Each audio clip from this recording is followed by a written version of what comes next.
When it comes to your taxes and retirement, many savers wonder if it matters if Republican or Democrat wins the next election. In my opinion, it doesn't.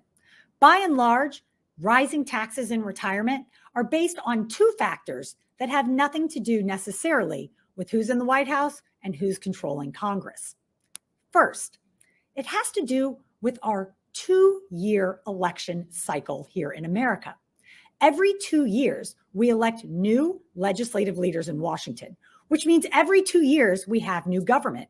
Because retirement is a long-term planning need, and we have to plan for many years and hopefully many decades in advance, having to constantly worry about adjusting our approach from what comes out of Washington every 2 years, those election cycles change, can increase the risk in our retirement approach. That risk that comes from rising taxes and that risk that comes from legislative changes that may impact the vehicles we're using to save for the future. The other thing that could lead to rising taxes in the future is simply the demographic needs of our country. We have a growing and aging population, which means that social safety net programs like Social Security and Medicare will continue to be strained in years to come.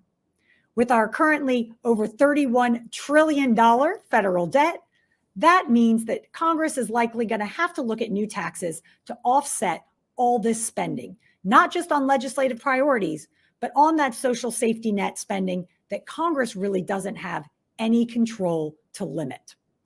I suspect that we are entering into a rising tax environment, and you need to be prepared within your retirement approach.